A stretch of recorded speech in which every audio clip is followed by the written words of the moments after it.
My best friend just proposed to me out of nowhere, and now he's accusing me of leading him on after I harshly rejected him because I honestly thought he was joking. So Jordan, 24M, and I, 25F, met in university 2 years ago. We both started at the same time, and because of our ages we were both considered mature students. So we quickly became firm friends as we shared a dorm, and we'd joke around together about us being old enough to be considered mature in our early 20s. We weren't on the same course, but given we lived together, we would hang out pretty much all the time whenever we didn't have a lecture. We joined a bunch of societies together, went drinking every weekend together, etc., etc. It was a pretty sweet gig because it meant we were at least never alone. Obviously we made other friends, both alone and together, but we were always each other's number one at the end of the day. At the moment we're on holiday, and while we haven't hung out constantly, we decided to make plans to visit each other's hometowns, because we're from very starkly different places. Today, we went to mine. Mine is a big city central. This morning we went there and were wandering down the streets, doing some sightseeing because he's never been. There's typically a lot of street sellers here, trying to sell you everything from hot dogs to fluffy Pokemon hats. I decided I wanted to get a caricature done. I've never had one, and I thought it would be funny to get and hang over my bed when we got back for term. I asked Jordan if he wanted to get in, and he refused. No worries, so I sat down to get it done. They don't take very long, 5 or 10-ish minutes, so I looked straight forward at the artist the entire time. He finished the caricature. I loved it. So obviously I turned to show it properly to Jordan. When I turn though, I literally don't even know what to say. He's down on one knee holding up a ring box. I don't even really know what he said, if he did the whole proposal speech thing, because I was so confused, I was barely paying attention. Remember again, this is a super busy tourist city, so this has drawn a mini crowd now, coming over to cheer us on. I couldn't help but burst into laughter. To be honest, I thought this was some kind of odd prank type thing. We've never been the prankster types or whatever, but I couldn't come up with a reasonable explanation. So I just laughed and laughed and laughed, until I looked at Jordan and he looked genuinely heartbroken. So obviously I asked him something along the lines of, "You are not being serious?"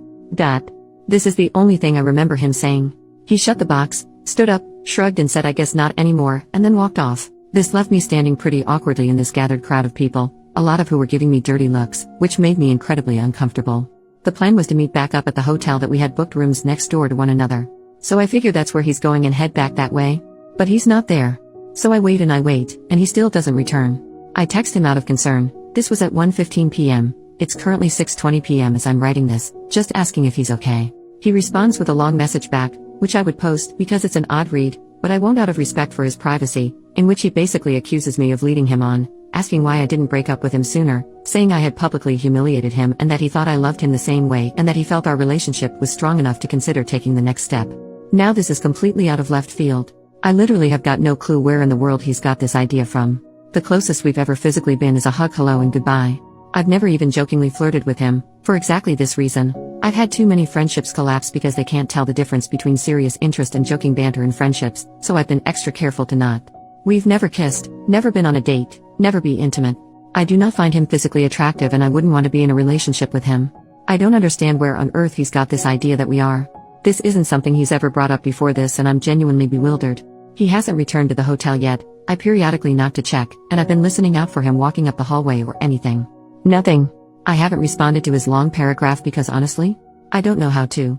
I'm just so stunned and taken aback that I genuinely have no idea where to go from here or what to do. I haven't told anyone I know in person yet, mostly because I don't want to bring this up to people who know Jordan. So here I am turning to strangers on Reddit instead. What in the world do I do? Update, the next day. Hey, I'm not dead. I'm back at my parents' house at the moment and I'll be staying here until school picks back up and a bit instead of traveling around. It's nice to be home anyways. Jordan did in fact not come back to the hotel. I stayed up until 1 a.m. before falling asleep and he didn't return.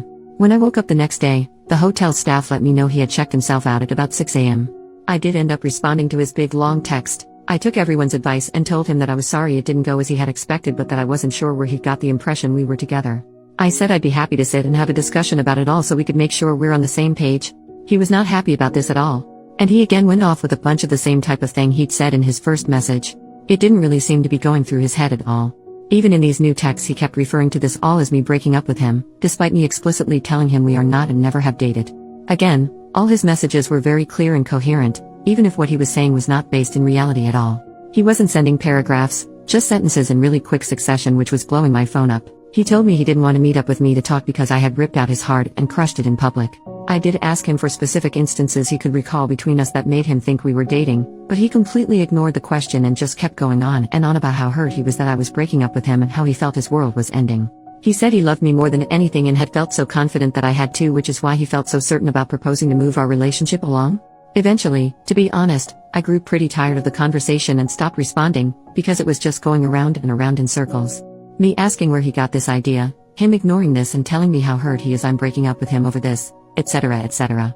He went on and on saying he thought it would be a ring I like, because it was my favorite gem, ruby, instead of diamond. It's got me wondering how much he actually spent on this damn thing.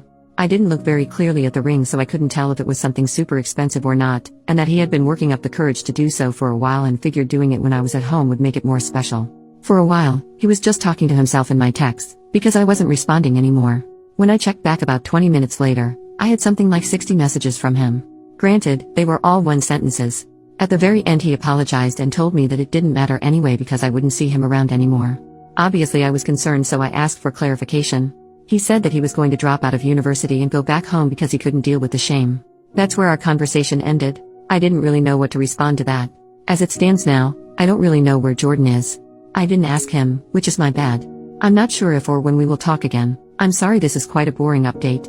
Unfortunately, I can't excite everyone with a whole and then he turned up at my door, and then he sent me flowers, or whatever. It feels a lot is unanswered. I still don't know where he got the idea we were dating from. He hasn't explained that. So I'm sorry I can't give everyone that answer. I haven't reached out to his family yet. I did consider it, but if he's not having a mental health crisis, I don't really want to involve them unnecessarily. Edit to update further, so adding on, a lot of people said I should ask our mutual friends if he's ever brought this up before. Ever suggested we were dating, etc. All of the people I've asked, granted it was only 5, said that they've not got a clue and he's never mentioned it before now. I don't know then if this is something that he's newly started thinking, if it's been something long-term, etc. Either way, in addition I've also screenshotted all of his texts, etc., just in case. Reading back on them not with a slightly less confused mindset, they read pretty manic. Still haven't heard back from his mum just yet. Second update, hey, it's me again. Still doing okay and hoping this will be the last update I need to make. Granted I thought the last one would be the last. I did say I wasn't going to make another update unless something significant happened. That's why it's been a week, so I'm sorry for the silence. Following my update post, Jordan's mum did message me back on Facebook that same day. We had a chat for a little while. She's a really nice lady. She agreed though that this was incredibly out of character for Jordan, and in fact, she mentioned a few other things that she had noticed as being off about him in the last few weeks. Nothing crazy, just things here and there she'd never known him to do or say. I spoke with her at length about Jordan's mental health and potential psychosis, and she told me that there is a history of mental illness on his dad's side, including a paternal uncle unaliving himself, but that she doesn't know all that much about it because they've not spoken to one another in quite a long while. Our conversation lasted about an hour. I showed her Jordan's texts and she agreed that they sounded quite manic, regardless of how coherent they were. A lot of people also asked if he had told our mutual friends and acquaintances that we were dating. I did message our mutual friends, our dorm mates, etc., and they all basically said they've got no idea what I'm talking about. So it seems he's just been sort of having these thoughts by himself without expressing them. I don't know how to get in contact with his close friends that we don't share, so I can't really ask them. Anyway, for a few days, that was it. Until yesterday evening anyway, which is where the big and positive depending on how you see it update comes. I got word from Jordan's mum that he had been detained under Section 136 by the police. For anyone not from the UK or who, like me, doesn't know what that is, from what I can tell it basically means he was suffering from an obvious mental health disorder in public, with their behavior concerning enough that they're a danger to themselves or to others, and police think they need immediate and urgent care before he goes and murders a healthcare CEO. Kidding, bad joke by Reddit Rave. What I know from here is pretty minimal. I'm not sure where he was taken to, but his mum said that he would be there for the day while they perform a mental health assessment, so I assume that's what they're doing today. She said that essentially he had been out in the streets yelling about things, she didn't specify what, and intimidating other people on the street. He was throwing things around and generally just causing a lot of issue. Police got called because people thought that he was drunk. They established he wasn't, not sure if that's just from how he was acting, breathalyzer, etc. I honestly don't really know how it works, and that's all I know. His mum and I again had a chat and we sort of assumed that mental health and psychosis is likely right. The rejection of the proposal probably set him into a spiral of getting worse in the last few days, bringing us to where we are right now. I do feel pretty awful about that. I'm doing my best not to blame myself, but it's hard not to feel like I caused it.